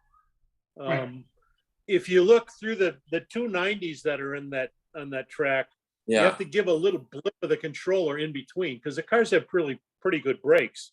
So they're not just coasting through those things. If you coast through, you're going to lose 2, 3, 4 tenths a lap. So you got to give a little blip of the throttle, but not so much that you fly off the end. And that's the trick. You know, how fast is your finger in doing that? But it's amazing how deep you can drive those cars into the corner without flying off, even the inside and outside lanes. The only proviso is that this particular in the black lane, which is the outside lane of the 90s and the 180 before that, there's a little hump right before it that really screws up your brake point, and you have to hit it just right. And if not, you're in the wall. So and when you're on an 8-lane, Wayne, there's two opposites. There's red lane, which is on the outside, and black lane is on the inside or the outside, depending on how you look at it. Yeah. And when you're on those 2 lanes, you're not racing anybody other than the other guys when they get on red and they get on black. Right? Because there's a big, if you're on orange and green in the center lanes, it's generally, depending on the track, so much quicker. Well, we experience the same phenomenon on a 4-lane wood track. So you've got to manage your own mind and not expect to keep up with the middle. Yeah, exactly the same. But I experienced that on a 4, and on a lane, those phenomena differences must be even bigger. You have to modify your driving style and your braking a little bit. You'll tweak the brakes a little bit on the cars. But I was pretty amazed. I was running laps within a few hundredths of a second on red and black lane of my blue lane time in the middle lanes. I was consistent. The car wouldn't go much faster than 3.5. At least I wasn't able to put it there. But I was pretty competitive in those other lanes even. But you really got to hold your patience and really squeeze coming out of the 90s in those 2, and in the 180 off the start line, you have to be careful there too.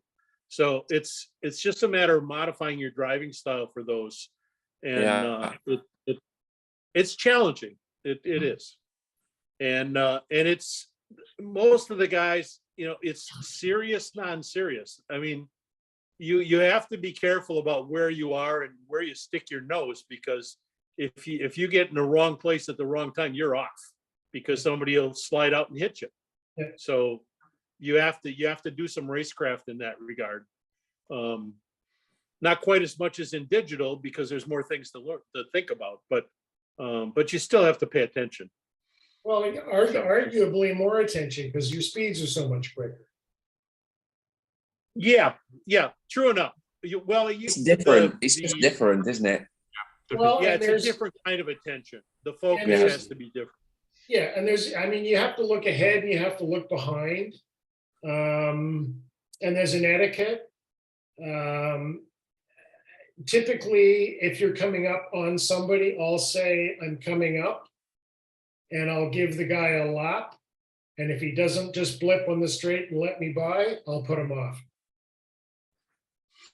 Yeah, well, I give him 2 turns. I'm going to give you 2 turns, then you're going off. Yeah. You guys need to try digital. It's completely different. I don't want to race with you guys.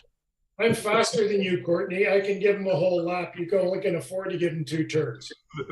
I'll blip on the straightaway for you. I'll blip on the straightaway for you and Dennis. No problem. The guys I race with are like, they know blue flags in this. I don't care. I don't give a shit if you're.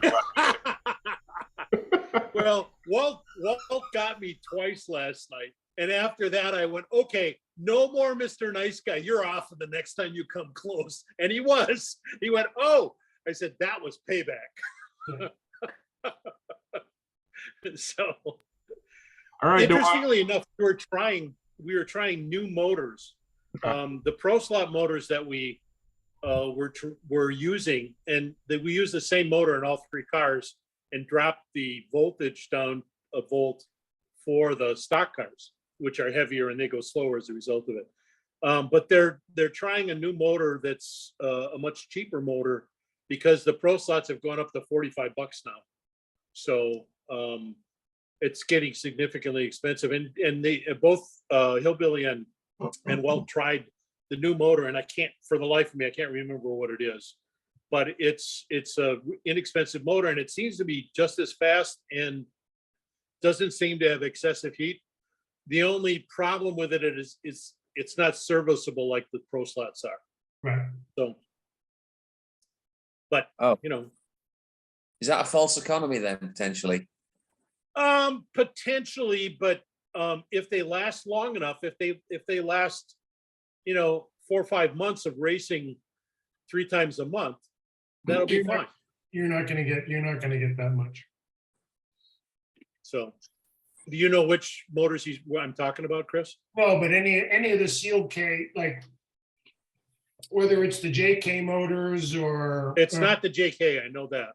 It's not a JK, and I don't think it's a Mid-America either. Chance Overall was telling me about that motor, and he didn't tell me what it was, but he said he's going to send me down one. The issue with those things is the top guys will buy 20 of them, and they'll test them all and run the best ones. The pro slots, are you running sealed pro slots, or can you open them up and service them? They're openable. Yeah, they're sealed. No, they're sealed cans. Does so it? they got tape around them. Okay, so you're not supposed to do anything, but you can. Well, you can still change the brushes in the Oh springs. yeah, change the brushes and brush that's springs and align the brush hoods and stuff like that to a degree. Yeah, but, right. Yeah, I'm not sure if it's a big money saver. Those pro slots are fairly consistent. I think they're more consistent than some of the cheap Chinese motors, and they certainly last a whole bunch better. Well, we'll see. Yeah, no, I mean, good luck with them. Time will tell. Yeah. And also the variation. If there's a significant variation in it, then it will be false economy for sure. Yeah, and if you're racing twice a month, you say? 3 times a month. 3 times a month, you're not going to get 4 or 5 months out of those. Well, actually, come to think of it, Chris, it's twice a month because we run stock cars and LMPs on the first and third Tuesdays, and then Slot will run all 3 classes. Right. So you're running essentially twice a month on each car. Yep. Aren't you talking 24 minutes-ish of racing plus your practice per event? Yeah. Well, it must be some juicy motor to not last 4 or 5 months at that rate. I'm not saying I'm not saying Chris is wrong. Don't get me wrong. I'm just saying our motors, the flat 6s and the MX-16s, they can carry on improving all through the 24-hour race, and they're as fast in the last hour as they are at the beginning. Well, they're faster. Well, you forget we're talking to guys who we're talking about racers who will use in general. In general, the motors that you are running, Wayne, draw probably about 450 milliamps. Yeah. At its top end, the motors that we're talking are probably on acceleration, drawing 3 times that, maybe 4, and even that's not very much. Right. Yeah. I've blown a 10 amp fuse in my slotted controller. Yeah. And then on top of that, when you add the stickiness of foam rubber tires, and the downforce of those LMP bodies, and you're really working them. Yeah, you're working them really hard. On the Piranha track down here, the big track, which is well known for being difficult to free up a car enough that it lasts at a decent at high speed. I blew a motor in 89 laps, and it was only because I was running the wrong compound of tire. And everybody said, "Oh, these are the tires. They're quick, These tires, these are really quick tires." But the problem is, when the guys are testing, they're only doing really quick laps, 1 or 2 or 3, and then they're stopping. They're never putting a whole heat of time onto the motor.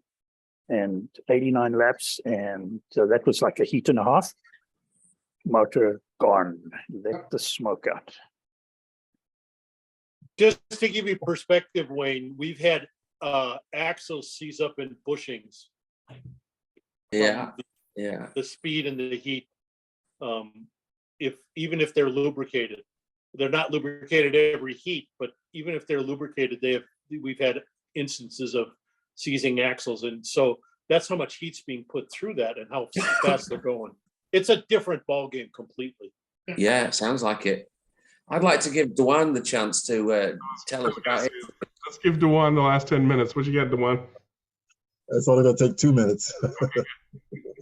I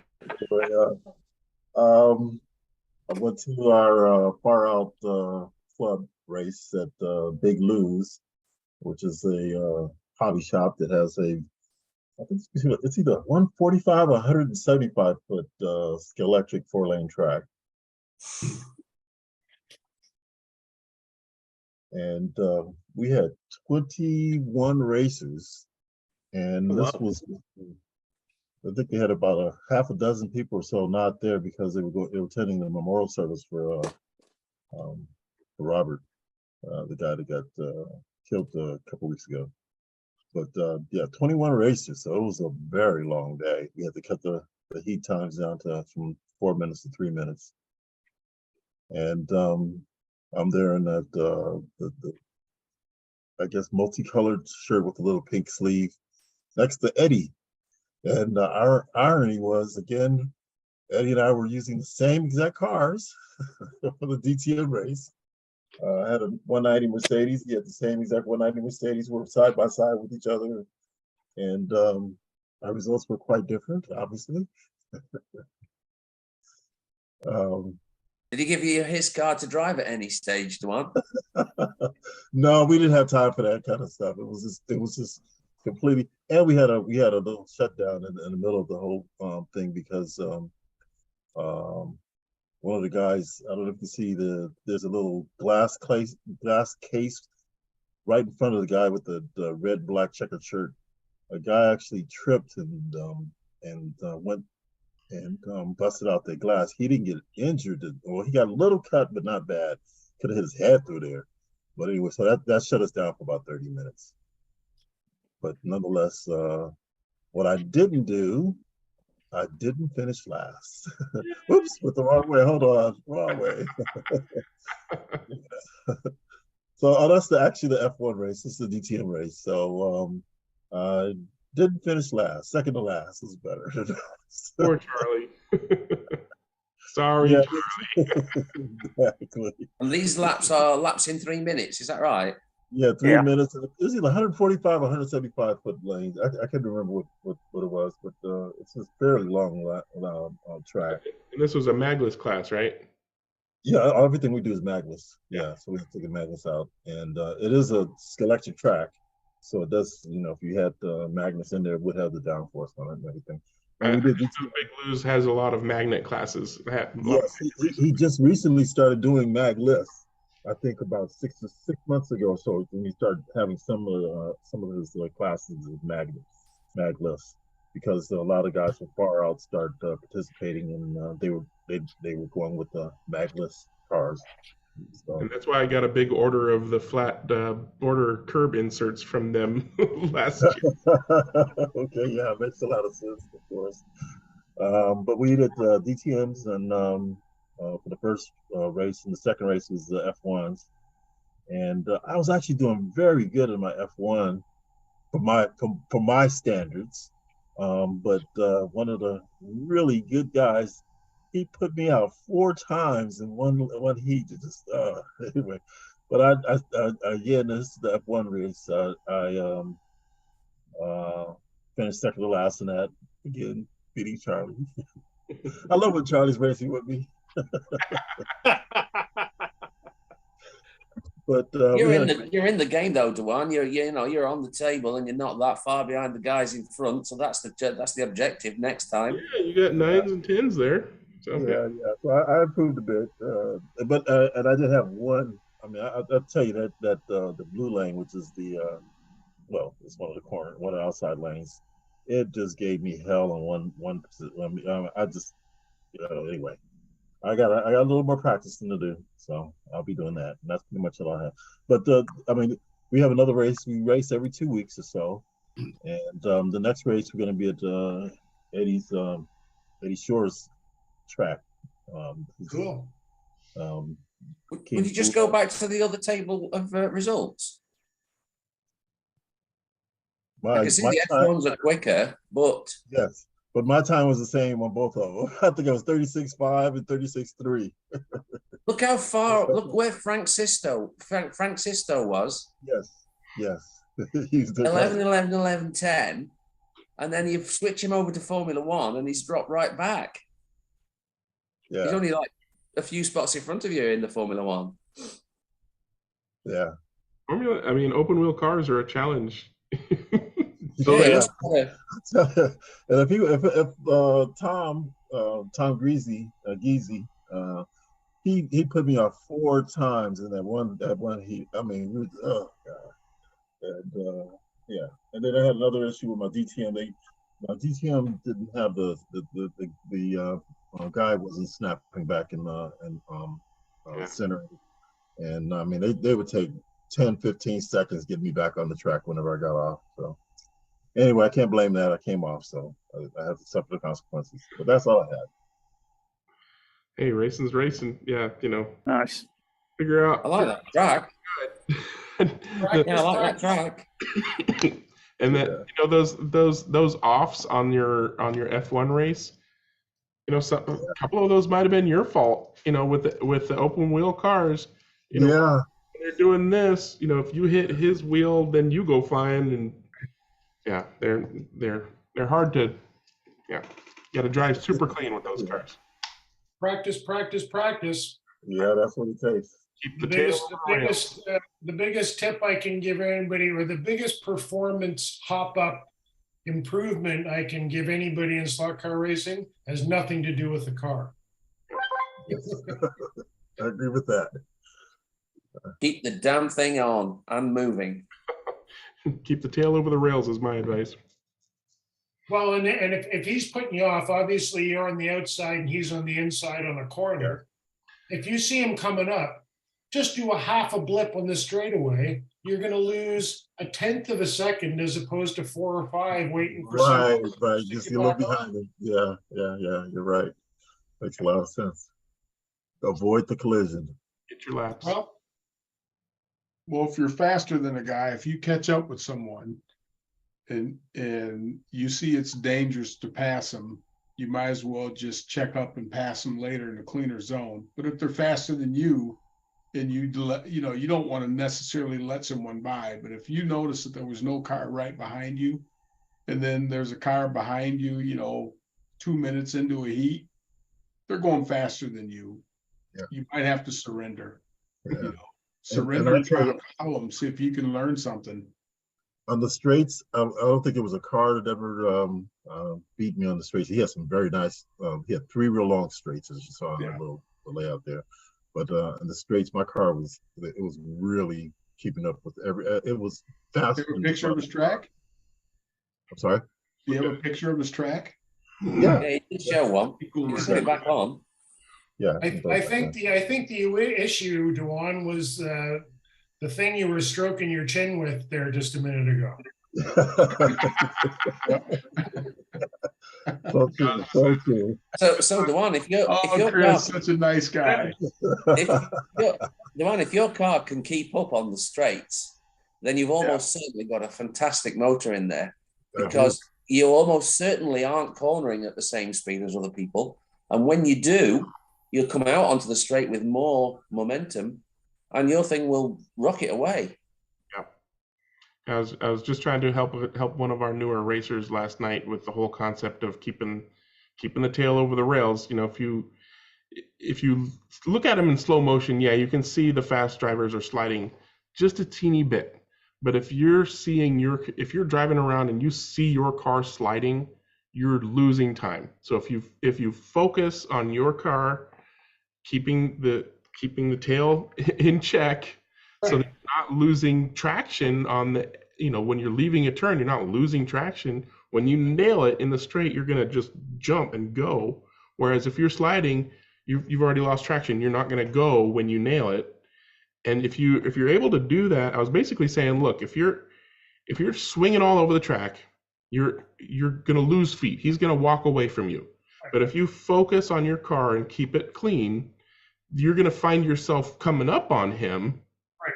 But then the hard part is, once you notice that you're coming up on him, don't start driving harder. Keep the focus on your car and keep it clean, because not only will you keep reeling him in, but if you really are faster and you really are keeping it clean, you'll be able to pass him. But if you start pushing it and driving harder because, oh my God, I could pass him, you're going to start swinging again and you're going to start losing distance all over again. Yep. That's right. Going sideways is not fast. Going forward's fast. Sideways is not fast. And on that note, I'm going to hit the stop button, but of course, we will keep chatting as always. And until next week, everybody. Bye. It's interesting.